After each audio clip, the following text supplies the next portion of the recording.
La femme dans la préhistoire, vous l'avez remarqué sans doute, est à la mode éditoriale, on pourrait dire. Ce qui se comprend tout à fait, et c'est à juste titre qu'elle est à la mode, puisque le nouvel essor actuel du féminisme incite à remettre en question le rôle attribué aux femmes dans tous les domaines, et il est tout à fait justifié aussi de contester les évidences. Mais comment peut-on parler de la femme dans la préhistoire aussi largement?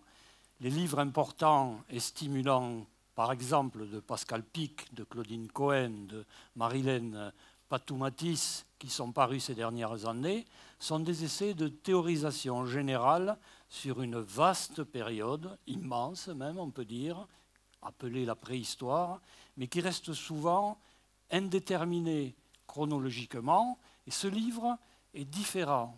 Il est différent parce qu'il se propose de parler du néolithique, c'est-à-dire d'une période précise de la préhistoire, le moment où arrivent dans notre géographie les premiers paysans, où commence la première agriculture.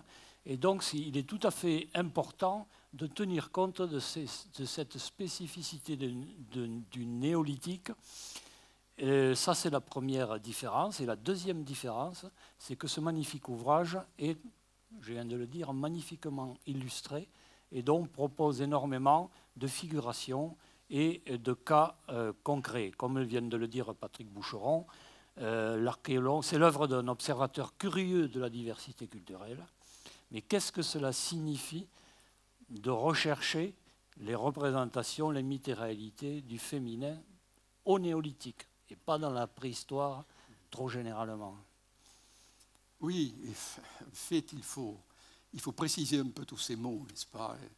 La préhistoire, moi j'ai l'habitude de dire la préhistoire, ça n'existe pas.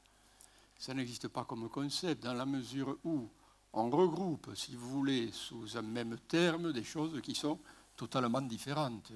Entre, si l'homme a, pour prendre un chiffre rond, 3 millions d'années, si vous prenez les premiers humains, ou proto-humains en quelque sorte, bon, rien à voir avec les gens du paléolithique supérieur il y a 20 000 ans, par exemple, ou 30 000 ans, qui sont de grands chasseurs, qui ont laissé ces fresques admirables dans les grottes que vous connaissez. Bon, eux-mêmes, rien à voir avec les paysans du néolithique, ce qui m'intéresse moi directement. Et cela même pas grand-chose à voir avec les gens qui, à l'âge du bronze, vivent dans les grandes cités, au Proche ou au Moyen-Orient, par exemple. Donc, vous voyez, ce concept de préhistoire, il emballe des choses tellement différentes qu'il faut s'en méfier. Alors ensuite, la question du néolithique, qui nous intéresse plus directement ici. Bon, comme l'a dit Dominique il y a un instant, le néolithique, ça apparaît tout à fait à la fin de ce qu'on appelle la préhistoire. Songez que si on prend les origines de l'homme il y a 3 millions d'années et que l'on arrive jusqu'à la fin des temps paléolithiques, autour de 10 000 ans avant notre ère, le néolithique ne commence qu'à cette époque-là. Autrement dit, ce n'est qu'à cette époque-là que l'homme a commencé à être un paysan, c'est-à-dire à cultiver la terre, à élever des animaux. Donc le néolithique, c'est très récent. Moi, j'ai d'ailleurs l'habitude de dire que le néolithique, ce n'est pas de la préhistoire, c'est de la proto-histoire, dans la mesure où on est face à des civilisations de paysans, des civilisations de villageois, et entre les villageois du néolithique et peut-être les villageois du Moyen-Âge, en dehors de quelques apports techniques, il n'y a pas beaucoup de différence en définitive. Donc vous voyez, ces concepts de préhistoire, il faut préciser. Le néolithique, donc, c'est le début du monde paysan. Et ce monde paysan, en fait, pour nous, Européens, il a commencé au Proche-Orient, n'est-ce pas? C'est là que pour la première fois, les gens se sont mis à cultiver les céréales, les légumineuses et ensuite à élever des animaux comme la chèvre, le mouton, le bœuf, le porc, n'est-ce pas? Mais il n'est pas né que là. C'est-à-dire qu'il est né également en d'autres régions du monde. Autrement dit, il y a plusieurs laboratoires de fabrication du néolithique. L'homme n'est devenu un paysan à travers le monde qu'en explorant le monde végétal et le monde animal dans un certain nombre de zones. Alors nous, ça nous intéresse le Proche-Orient parce que c'est à partir de là que ces premiers paysans sont partis à la conquête de l'Europe, du nord de l'Afrique, d'une partie de l'Asie, n'est-ce pas? Mais il y a également un néolithique qui s'est fabriqué en Chine. Alors, nous, au Proche-Orient, c'est essentiellement l'orge et le blé. En Chine, c'est le millet et le riz. En Amérique, au Mexique, c'est le maïs, entre autres, bien entendu. Vous voyez, il y a plusieurs pôles de naissance du néolithique. Et leur apparition n'est même pas étroitement contemporaine. Vous voyez, il y a des décalages. Autrement dit, le passage de l'économie de chasse, qui est l'économie paléolithique, de chasse-cueillette, à l'économie agricole, d'agriculture et de pastoralisme et d'élevage, ce sont des choses qui apparaissent à des moments pas tout à fait contemporains. Voilà. Alors nous, notre problème, au fond, c'est le néolithique méditerranéen et européen, celui qui est né au Proche-Orient et qui a diffusé petit à petit vers l'Occident, soit en empruntant la voie du Danube, c'est-à-dire la voie de l'Europe centrale, soit la voie de la Méditerranée, et qui est une voie essentiellement maritime, parce que les gens, évidemment, circulaient déjà dès la fin des temps paléolithiques en Méditerranée. Voilà pour le cadre chronologique général. Bon, alors maintenant, venons-en à la femme. Sur la représentation de la femme. Donc ce travail sur la figuration et la représentation des femmes du néolithique, et pas de la préhistoire en général. Alors, autrement dit, comment les premiers paysans, les premières civilisations rurales ont représenté le féminin? Alors là, il y a une florée. D'abord, il faut savoir, je redonne encore une précision sur le néolithique. Le néolithique au Proche-Orient, il a commencé autour de 9000 avant notre ère, grosso modo, et il s'achève autour de 3005-3000, c'est-à-dire au moment où apparaissent les premières cités, n'est-ce pas? Our et toutes les cités mésopotamiennes, par exemple. Voilà, bon. Autrement dit, là, on passe à un stade urbain. Il y a toujours des villageois, mais il y a les villes qui apparaissent à ce moment-là. En Occident, ici, chez nous, le néolithique apparaît autour de 6000, 5500 avant notre ère et se termine autour de 2000 avant notre ère. Et là, on ne passe pas au monde urbain.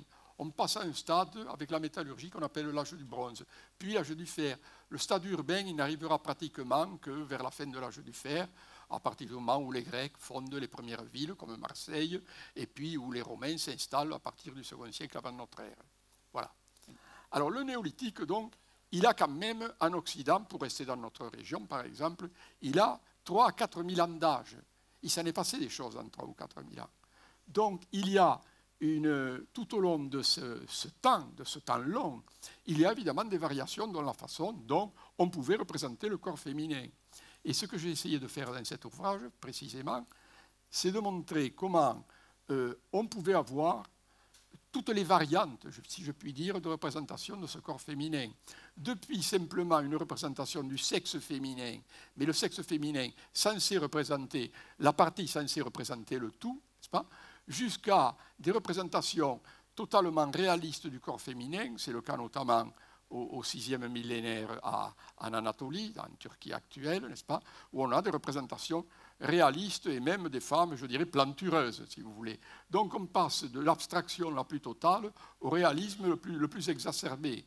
Et entre les deux, il y a toute une série de productions qui font qu'effectivement, les artisans, je n'osais pas dire les artistes, parce que je dirais les artisans, c'est plus neutre, disons, qui ont représenté le corps féminin, lui ont donné des tas de morphologie. Alors, il y a des moments, par exemple, où on tait certains organes, n'est-ce pas? Certains organes sont tus. Bon, la tête n'est pas représentée. Pourquoi? Parfois, on ne représente que le cou. Oui, bon, et évidemment, et le corps. Ensuite, à des moments, on représente les jambes, parfois on ne les représente pas. Vous avez une panoplie de représentations. Et en même temps, ces représentations, elles ne suivent pas un ordre qui nous semble à nous logique, c'est-à-dire aller, par exemple, du plus simple au plus complexe. Non. À la même époque, dans la même culture, vous pouvez avoir des représentations très schématiques du corps féminin et à côté de cela, des représentations, au contraire, qui seront beaucoup plus réalistes. Donc, vous voyez, c'est compliqué et en même temps, ça vous montre l'extrême recherche de ces artisans pour représenter un corps de femme. Voilà. Et donc, dans cet ouvrage, tu t'es concentré d'abord, alors c'est un travail de longue haleine qui aboutit là dans cet ouvrage, sur les figurines, sur les statuettes, oui, etc. Et à partir de là, à partir d'une typologie mais qui n'est pas évolutionniste, progressiste, etc. Comme tu l'as dit, on peut, dans certaines cultures, on peut aller du schématisme au naturalisme ou du naturalisme au schématisme. Il n'y a pas de règles, comme dans les sociétés en général, quoi.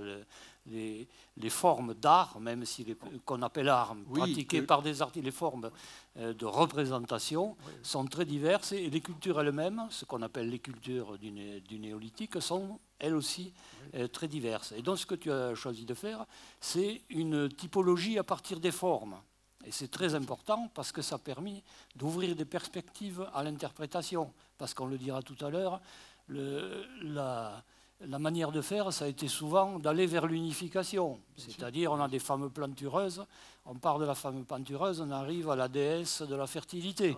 Alors tu as fait tout le contraire, c'est-à-dire on examine la morphologie de ces statuettes, on s'interroge à chaque fois sur les possibilités et les interdits aussi. L'archéologue peut dire ça, cette interprétation elle est impossible parce que, et en même temps, par comparaison, par collection, tu arrives à faire le tour un peu de cet ensemble de représentations dans l'espace néolithique que tu as défini, l'espace géographique que tu as défini. Je n'emploie pas le terme d'artiste parce que quand nous parlons d'art, nous regardons une œuvre et elle peut susciter à nous une forme d'émotion.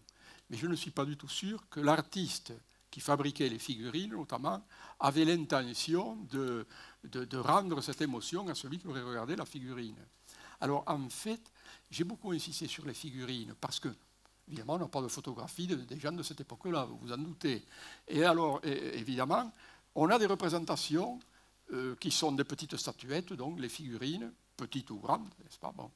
On a aussi de véritables statues, notamment, pour prendre un exemple dans le Midi, les statues menhirs que vous pouvez voir au musée Fenaille ou au musée de Nîmes, par exemple, qui sont des représentations assez hautes, parfois grandeur nature, parfois plus grandes que nature, n'est-ce pas, et qui représentent des hommes et des femmes. C'est la première statuaire européenne, en définitive. Bon, je me suis appuyé également quand même sur l'art rupestre, parce que les figurines, c'est bien joli, mais c'est statique. Alors que l'art rupestre représente non seulement des groupes, mais des groupes, par exemple, en train de chasser, n'est-ce pas, en train de danser, c'est-à-dire quand même des ensembles. Voilà.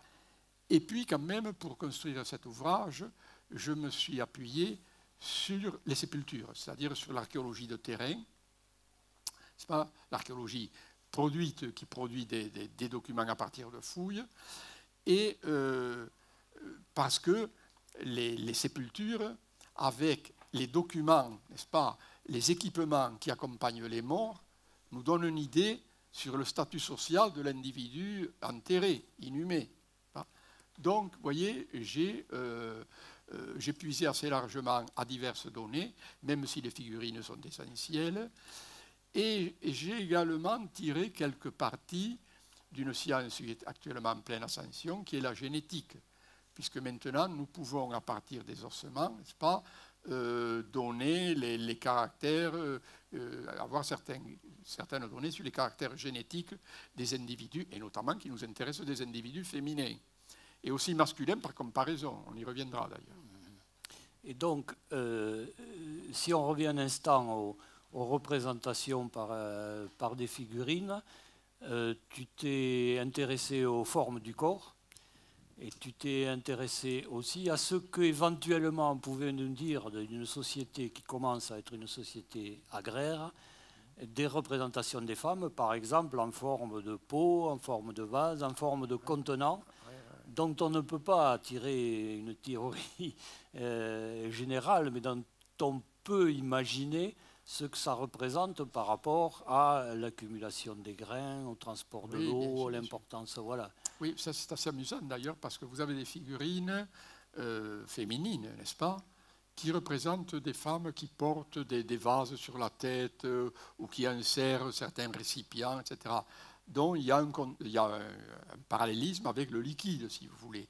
Et on a également des femmes qui sont des espèces, comment dire, on peut dire même des femmes greniers ou des femmes silos, c'est-à-dire qu'on a des représentations féminines des vases auxquels on donne une forme féminine. Autrement dit, c'est la femme qui est une sorte de silo, d'élément conservateur, de vente, si vous voulez, de données des céréales, par exemple, etc.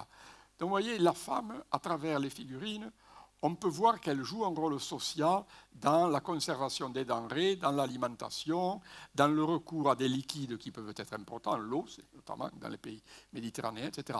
Donc, il faut essayer d'avoir une lecture, si vous voulez, un peu sociale de ces objets. Bon. Et on pourra reprendre cette question, d'ailleurs, à propos des statues menhirs. Si vous voulez, je peux en dire un mot dès à présent. Je ne sais rien. C'est parce que mon... à part que tu veuilles le réserver pour plus tard. Avant d'en venir là, peut-être, souvent, ces statuettes, et que ce soit d'ailleurs des plaquettes, que ce soit des statues avec des formes féminines évidentes, etc., ont été immédiatement nommées comme des idoles. Et d'ailleurs, l'emprise de ce vocabulaire, c'est cette stratigraphie des discours des anciens préhistoriens sur ces objets est très prégnante, parce que tu es obligé toi-même de dire l'idole machin, la plaque idole, sinon on ne comprend plus rien. Mais il faut aussi, tout ton travail, et d'autres archéologues, consiste à se déprendre de ces a priori. Parce qu'à partir du moment où on trouve un objet magnifique dans une tombe, immédiatement on va vers le sacré, vers le religieux, et on nomme l'objet lui-même comme objet sacré. Je n'aime pas, moi, le terme idole. Il est connoté, le terme idole, vous comprenez, il n'est pas neutre. Figurine, c'est neutre. Donc, mais idole, ça suppose déjà une attitude de soumission ou de vénération par rapport à un objet. Donc, ça met en condition déjà l'interprétation. Et là, il faut être prudent, bien entendu. C'est comme ça que le culte de la déesse mère, entre autres, on y reviendra, je suppose, a émergé pratiquement à partir du XIXe siècle, voire avant d'ailleurs. Oui, donc la question de la fécondité primordiale, comme disait, je crois, Mircea Eliade, est présente, mais elle ne conduit pas forcément à la sacralisation de la femme, ce qui a été fait. Voilà. Exactement. Et là, il y a toute une partie, donc on peut y venir, toute une partie de ton ouvrage qui s'intéresse à cette question, non plus simplement de l'idole, mais de la déesse mère. Alors on a commencé par les Vénus, puis ensuite la déesse, et là des théories anthropologiques, mytho-anthropologiques, on va dire, ou mytho-archéologiques, sur la déesse mère, dont tout n'est pas rejeté, parce que souvent elles sont faites à partir de recherches très importantes, des documents qui pourraient confirmer l'hypothèse, et donc c'est souvent une grande collection d'exemples, etc. Mais la théorie elle-même, bien sûr, est contestable. Mais je pense que ça vient en partie du fait que l'archéologie reste quand même une discipline assez jeune, peut-être, dans son expression, peut-être par rapport à ce qu'a affirmé l'anthropologie des fondateurs évolutionnistes au XIXe siècle. C'est-à-dire qu'au XIXe siècle, il y a de grands anthropologues qui ont réfléchi sur l'histoire de l'humanité. On pensait qu'il y avait une sorte de trajectoire de l'humanité, n'est-ce pas? Ça a été le cas, par exemple, de Bachofen. Bachofen, c'était un juriste suisse, ou allemand suisse, je crois, qui s'appuyait sur des mythes anciens. Par exemple, le mythe d'Isis et d'Osiris en Égypte, où Isis, en quelque sorte, est considérée comme la déesse principale, et Osiris, la femme, et Osiris est considérée comme secondaire. Bon. Donc, il s'est dit, puisque ce mythe ancien raconte cette histoire, probablement que dans les temps anciens, en général, la femme pouvait occuper une position sociale supérieure à celle de l'homme. D'où ces notions de matriarcat qui ont été ensuite créées, à partir du terme d'ailleurs même de Bachofen, du règne des mères, comme il appelait.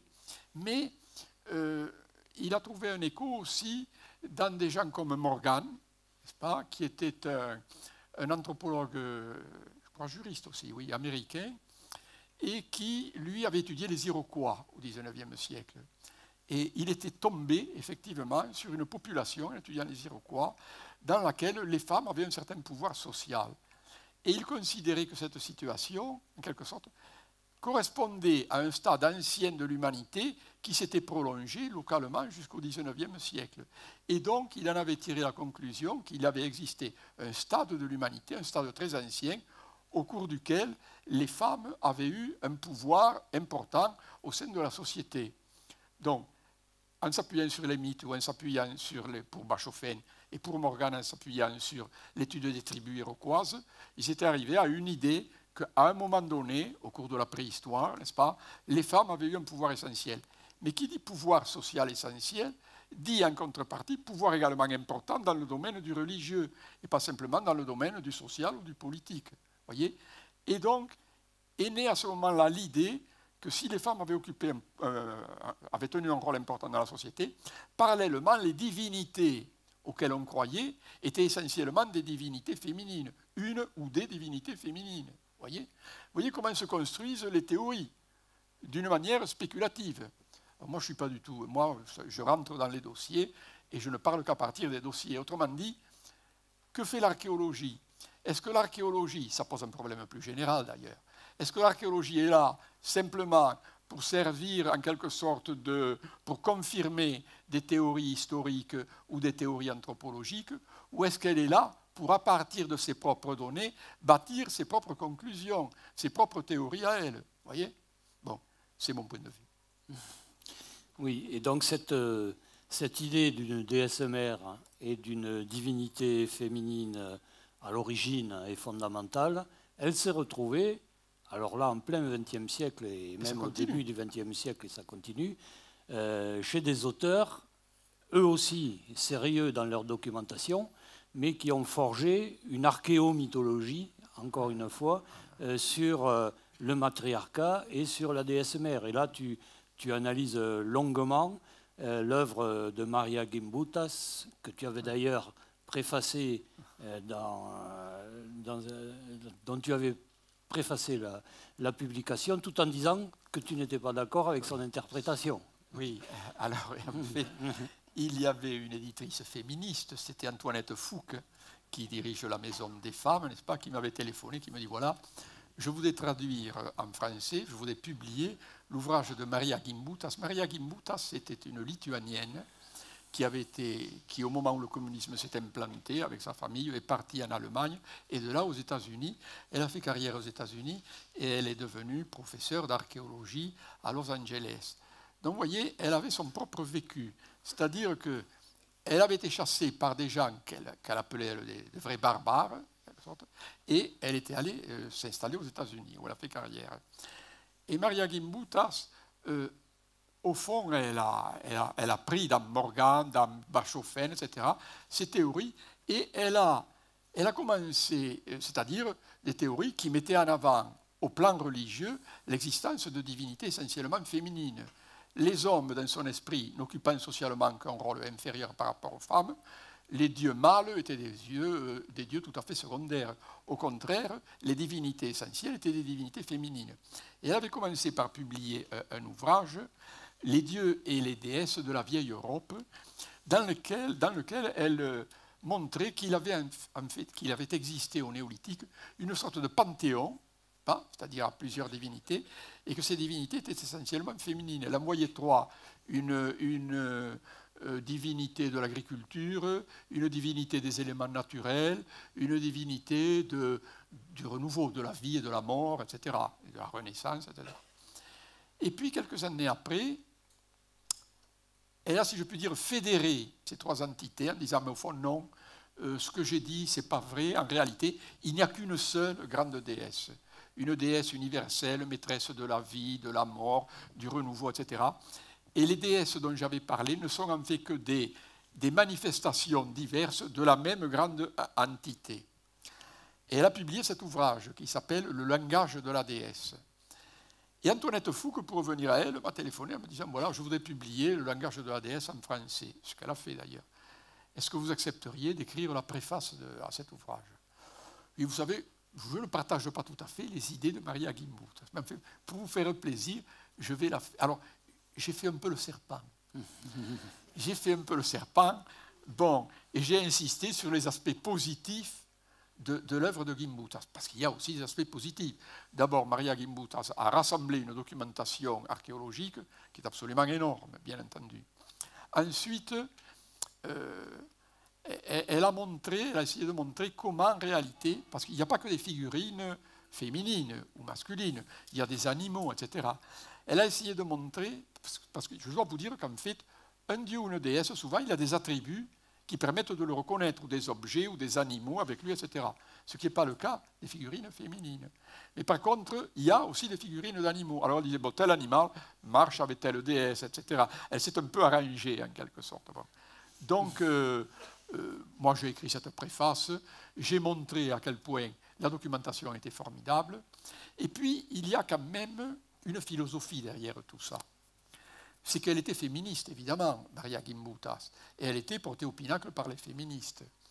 Et sa théorie, sa philosophie, si je puis dire, c'était de dire, voyez, au néolithique, les femmes occupaient un rôle important dans la société. Elles, comment dire, les divinités étaient des divinités féminines. C'était un monde prospère, pacifique, etc.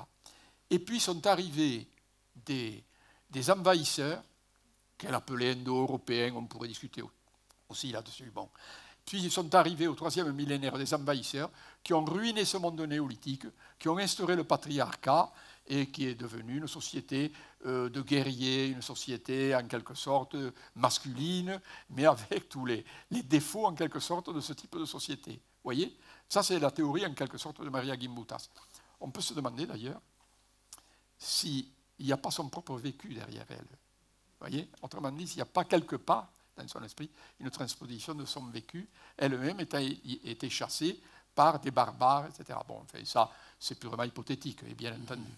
Alors, vous voyez un peu la mécanique. Mais elle a été critiquée par des féministes, alors, oui, historiennes et archéologues américaines. Oui. Tout à fait. C'est-à-dire qu'en disant qu'il y avait une sorte de grande divinité qui était la grande divinité de l'époque néolithique, évidemment, beaucoup de féministes, au départ, ont dit très bien. Ça prouve qu'il a existé à travers l'histoire de l'humanité une période où les femmes avaient le pouvoir, n'est-ce pas? Et ce pouvoir a donné lieu à des sociétés agricoles, des sociétés prospères, qui sont les sociétés néolithiques. Voilà. Et puis ensuite, les envahisseurs sont arrivés, ils ont ruiné cette civilisation, ils ont instauré le patriarcat sous lequel nous vivons, et donc, vous voyez, il faut revenir à cet âge du néolithique, au moins en pensée, bien entendu, pas techniquement, pour essayer de retrouver ce monde disparu. Voilà. Mais elle a été à son tour critiquée par les historiennes du genre qui ont dit, oui, mais attention, la grande déesse, elle n'est pas démontrée. C'est une spéculation, c'est une hypothèse. Alors si nous voulons vraiment ancrer le féminisme en quelque sorte, dans un ancrage qui soit fiable historiquement, nous ne pouvons pas nous baser sur des spéculations. Nous avons besoin de preuves archéologiques. Et en réalité, c'est le point faible, si je puis dire, de la théorie de Maria Gimbutas. C'est que la théorie en soi a son intérêt, bien entendu, mais la démonstration archéologique peine.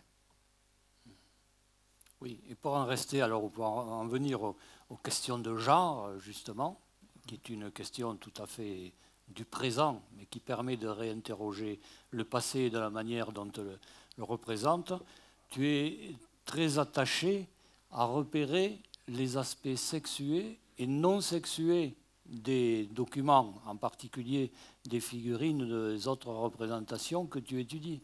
C'est-à-dire il y a des éléments féminins manifestes, des éléments masculins manifestes, en particulier à partir de l'anatomie, les seins, la vulve pour les femmes, le pénis pour les hommes, mais il y a une quantité de documents où l'on ne sait pas, où l'on ne peut pas dire si c'est masculin ou féminin.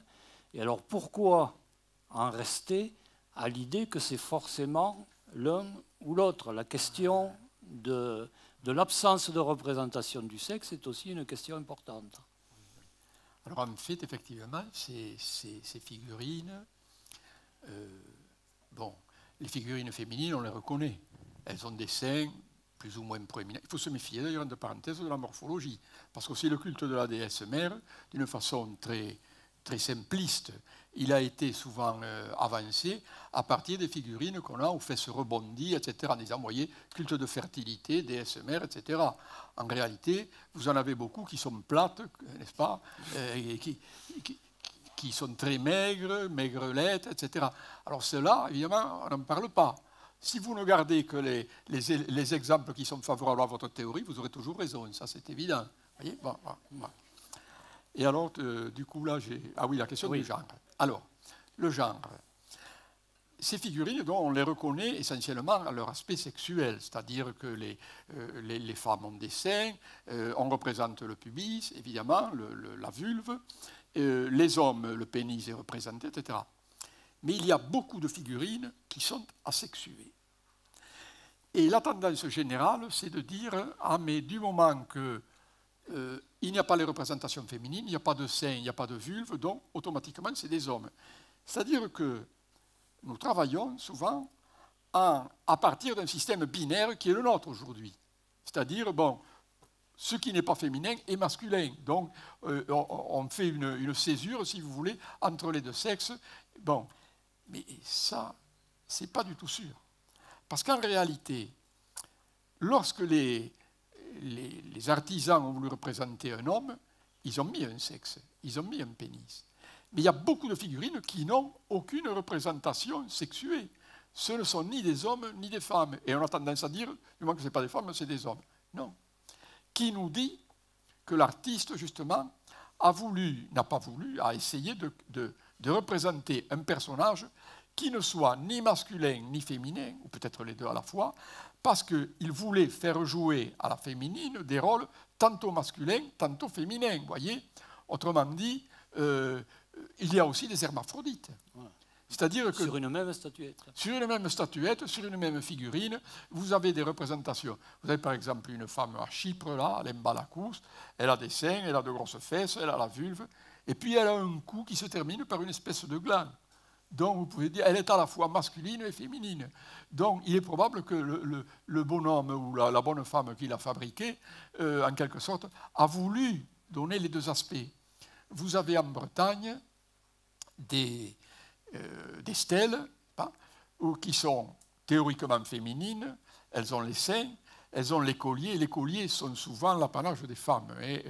Dans les tombes, les parures, en général, accompagnent les femmes, plus que les hommes. Bon. Et puis à côté, ils ont une tête phallique. Voyez ? Donc, les artistes, les artisans plutôt, ont joué sur les deux tableaux. Et tout ça pourquoi ? Parce que je pense qu'en fait, c'est le maître du jeu de ces figurines, c'est celui qui lui, un peu comme les santons de Provence, si vous voulez, c'est celui qui lui faisait jouer le rôle que lui voulait lui faire jouer.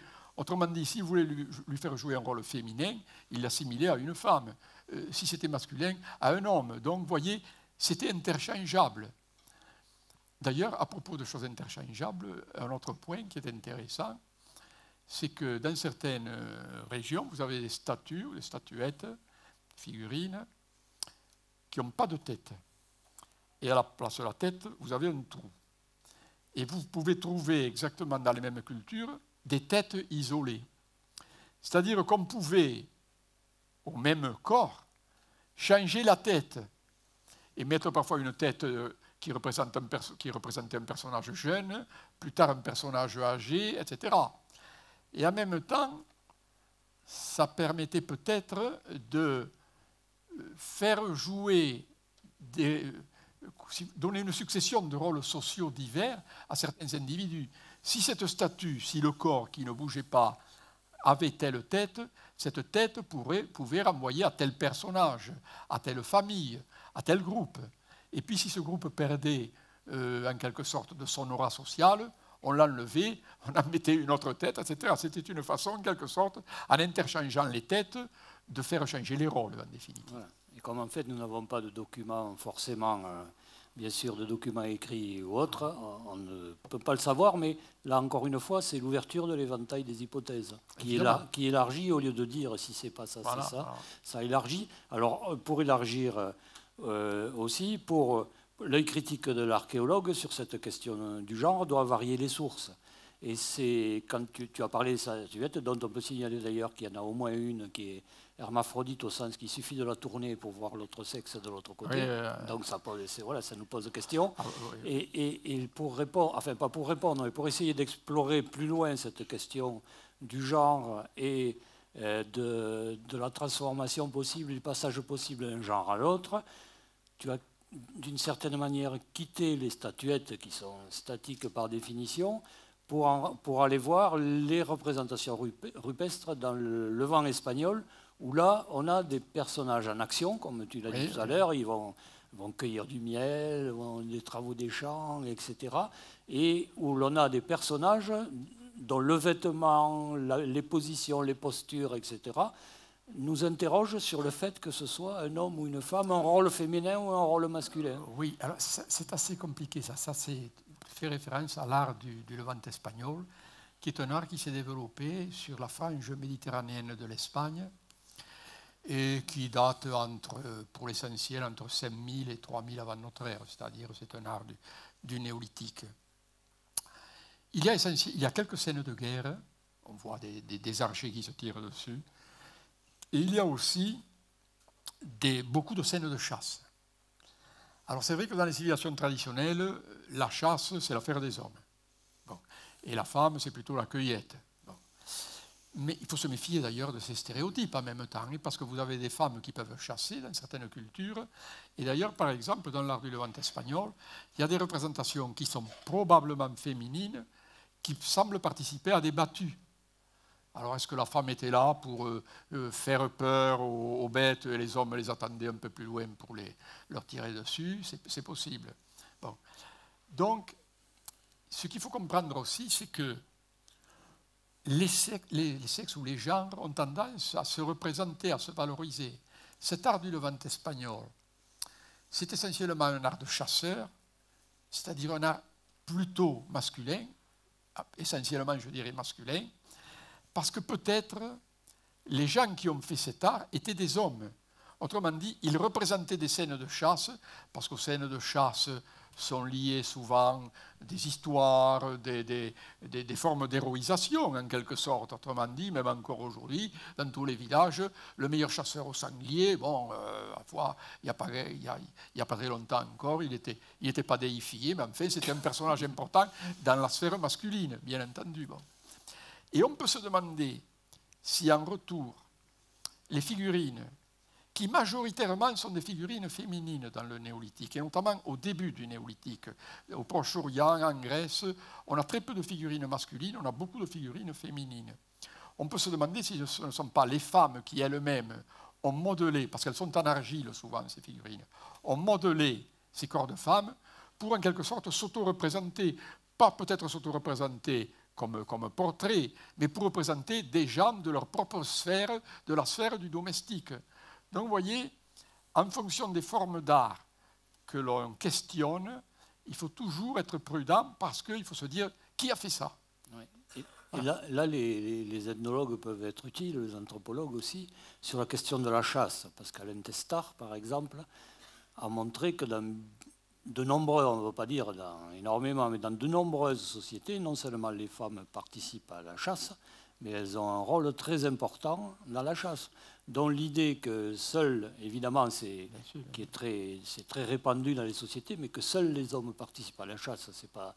On a des contre-exemples. Un contre-exemple n'annule pas une théorie, mais elle pose de nouvelles questions. Donc il y a la question de la chasse, et donc ces gens dont on ne sait, ces figures dont on ne sait pas si elles sont masculines et féminines.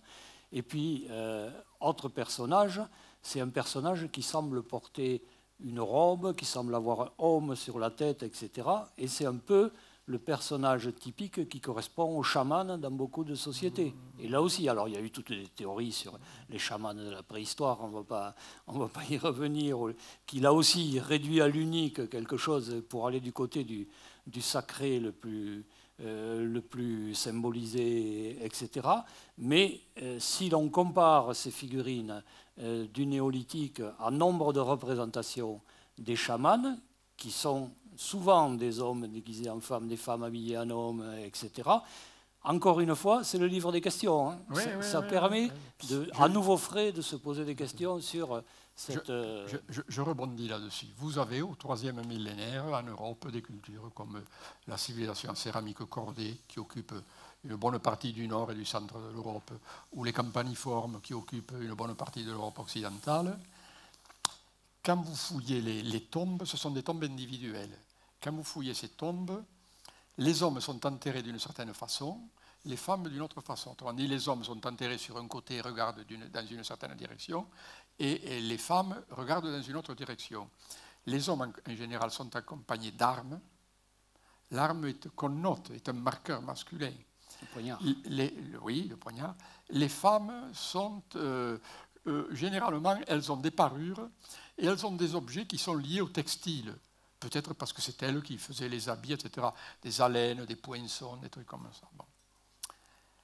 Et puis, de temps en temps, alors, la génétique, évidemment, et l'anthropologie nous dit que ça c'est une tombe d'homme, on le reconnaît à la disposition du corps finalement, mais on peut faire des études génétiques dessus. Et on s'aperçoit par exemple que certains hommes sont disposés de la même façon que les femmes. Alors là, qu'est-ce qui se passe? Est-ce que ce bonhomme, dans sa vie, a eu essentiellement des activités plutôt féminines, n'est-ce pas? Donc, il était intégré au groupe des femmes, et puis finalement, à force d'être intégré en permanence au groupe des femmes, on l'a enterré comme une femme. Vous voyez? Bon. Autre question, par exemple, ça m'est sorti de la tête, là, en même temps. Excusez-moi. Hein. Bon. Ah oui, la question de la génétique. La question de la génétique, c'est très important. Parce qu'on s'aperçoit que, et là on revient à l'histoire du patriarcat et de la domination plutôt masculine, qui s'affiche essentiellement au 3e millénaire. Parce qu'au 3e millénaire, vous avez à la fois les statues menhirs, sur lesquelles je reviendrai tout à l'heure. Fais-moi-y penser parce que ça peut me sortir de la tête. Bon.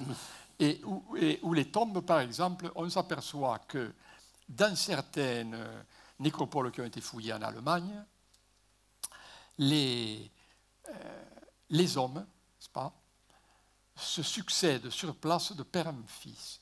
C'est-à-dire que vous pouvez, par la génétique, on le sait ça, vous avez par exemple le grand-père, le père, le fils, etc.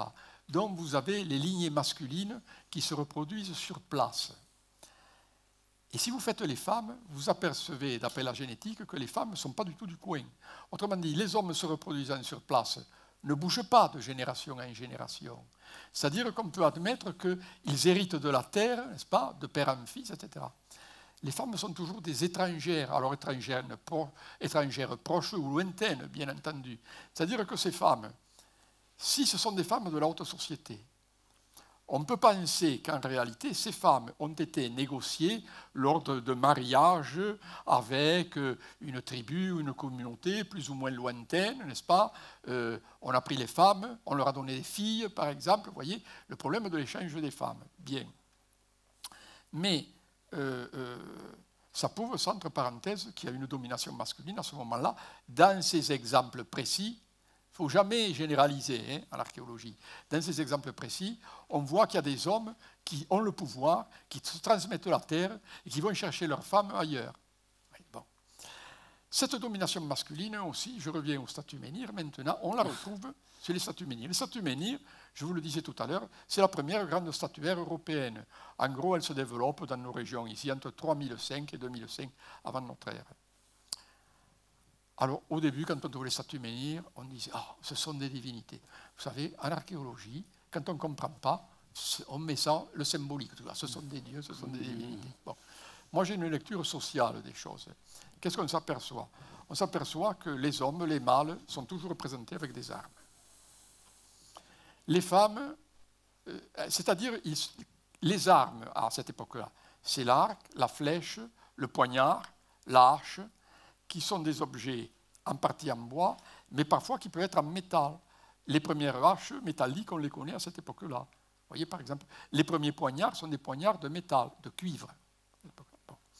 Les femmes, elles, les sexes ne sont jamais représentés, ni d'un côté ni de l'autre. Les femmes sont représentées par leurs seins et par des parures. C'est-à-dire que les hommes sont dans la chasse ou dans la guerre avec les armes. Ils sont dans le mouvement. Ils sont dans l'extériorisation, n'est-ce pas? Et les femmes, elles, sont en quelque sorte dans la séduction, n'est-ce pas? Mais elles représentent leur sein, c'est-à-dire elles sont identifiées par un caractère anatomique. Autrement dit, elles sont en quelque sorte dans l'intime, dans le gynécée, dans le domestique. Vous voyez les deux sphères, la sphère du domestique de l'intérieur et la sphère de l'homme qui, lui, est dans le mouvement, dans la sphère de l'extérieur. Mais c'est très intéressant, ça vous donne un aspect des codes de la société. Alors ça ne veut pas dire que ces codes avaient valeur générale, c'était le cadre général, si vous voulez. Mais vous pouvez trouver, des fois, des éléments qui infirment ce code général. Il ne faut jamais partir sur des lois qui seraient intrinsèquement suivies. Et alors sur ces objets, sur ces figurines, il y a le problème bien sûr de leurs usages, comme il a dit plusieurs fois. D'ailleurs, on peut manipuler les ténèbres. Est-ce que c'est dans des contextes rituels? Est-ce que c'est dans des contextes domestiques? Au fond, on n'en sait rien.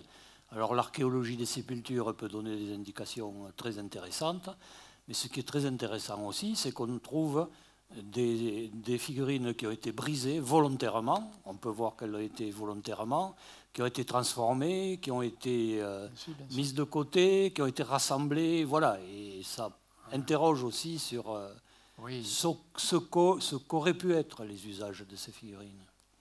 Et ces usages ont pu changer. Moi, j'ai beaucoup travaillé à Chypre, par exemple. Bon, pendant 25 ans, j'ai dirigé la mission archéologique française à Chypre. Les figurines du début du néolithique, d'abord, elles n'ont pas de sexe. Autrement dit, ça peut être aussi bien des hommes que des femmes. C'est-à-dire que ça représente plutôt le concept d'humanité, d'être humain. Là, on est autour de 9000, 8000, 7000 avant notre ère. Si vous regardez les femmes qui sont représentées à travers les figurines autour de 3000 avant notre ère, on voit des parturiantes, on voit des femmes en train d'accoucher. C'est-à-dire que là, ce que l'artisan a voulu noter, c'est la naissance, mais en même temps c'est la génitrice, c'est la femme qui donne la vie. Et bon.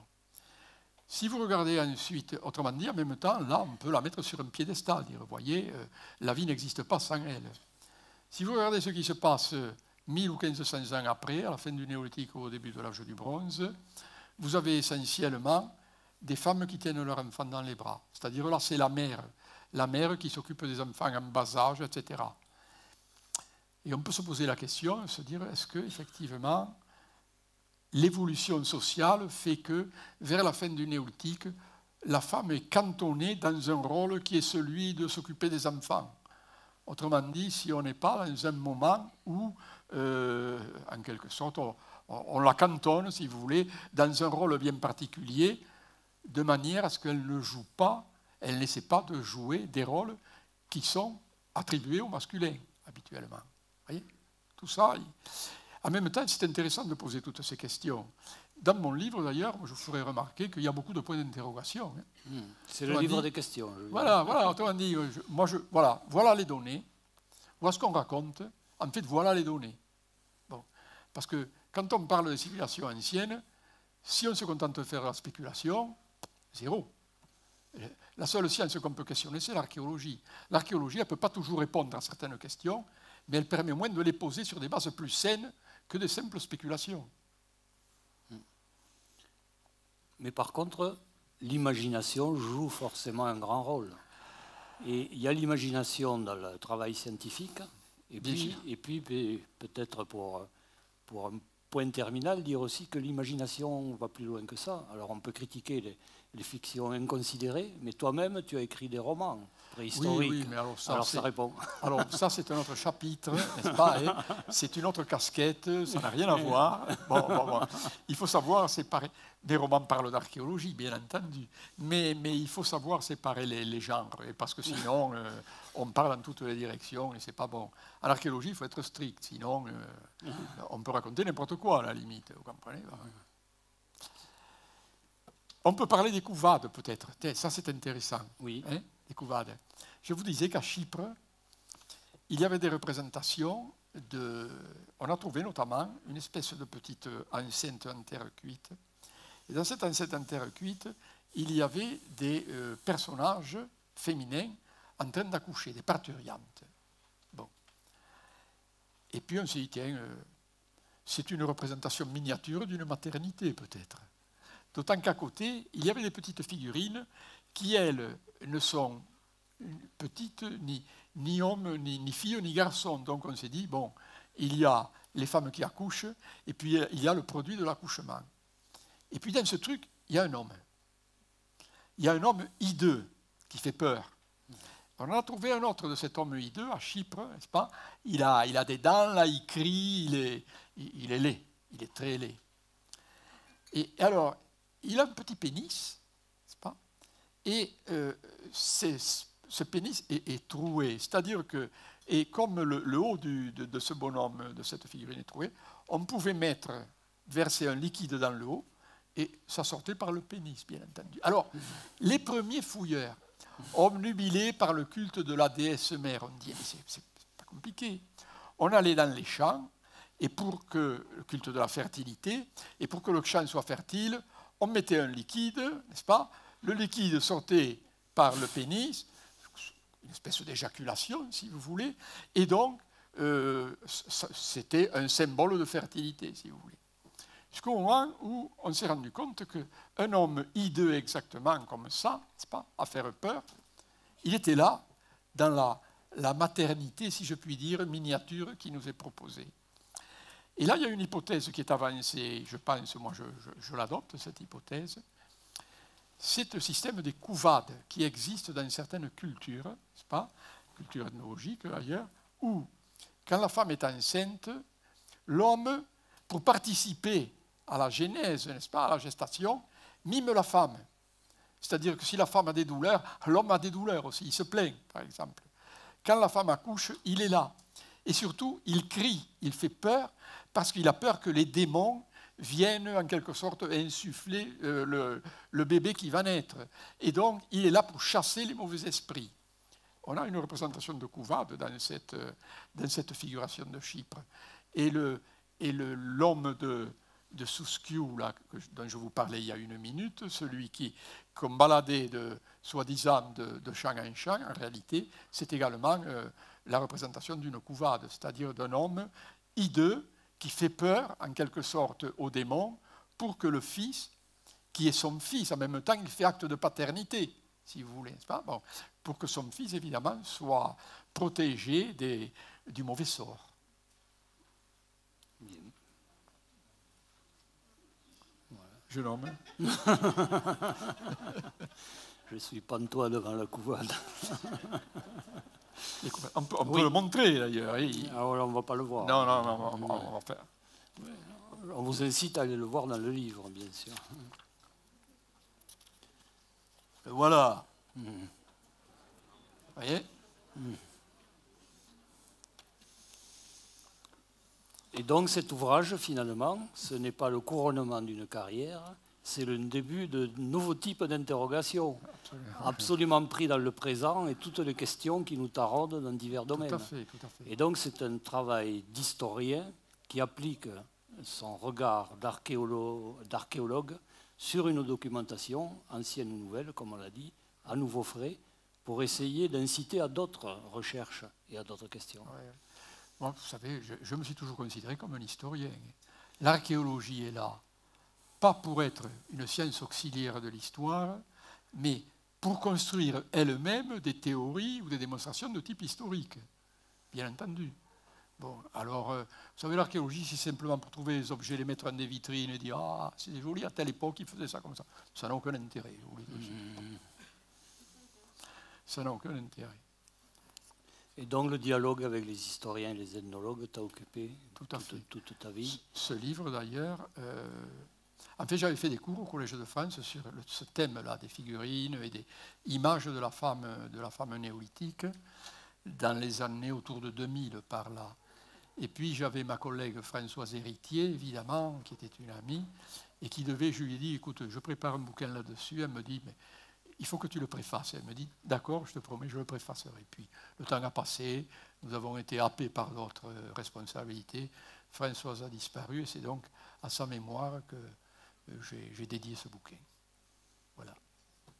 Je crois qu'on peut en rester là.